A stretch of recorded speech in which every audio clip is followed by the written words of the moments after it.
Review of the Heathrow Airport in London and the 5 different lounges I went to.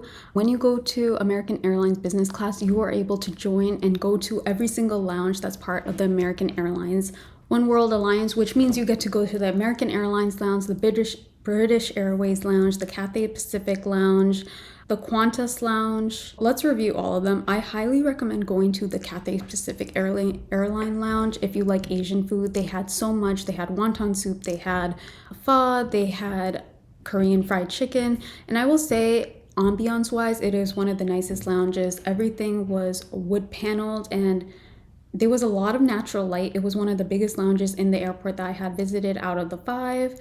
Everything was free, of course, and they had a lot of different drinks. They had don noodles, they had wonton soup, and then I made my way to the Qantas. Now, I will say the Qantas Lounge is very disappointing.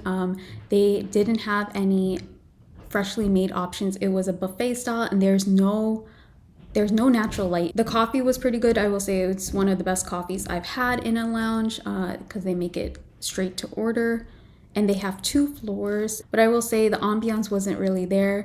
And then I ended, the 3rd lounge I went to was the British Airlines Lounge. I will say what British Airlines does not have in the food, they make up for in their hospitality. Everyone in this lounge was so friendly. People were just starting conversations with each other. Tourists were just talking to one another. It didn't matter if you were solo traveling or if you were in a couple or if you were in a family. People would just start a conversation with you.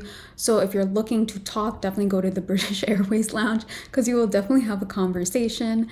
And then I didn't get any video of the American Airlines Lounge, but I believe they have 2 of them. One is for business class and one is for first class. I went to the business class lounge. All of these lounges have showers, so if you've been coming off a long haul flight, 9 to 12 hours, I definitely recommend using their facilities. And then I hopped on the plane to my American Airlines flight.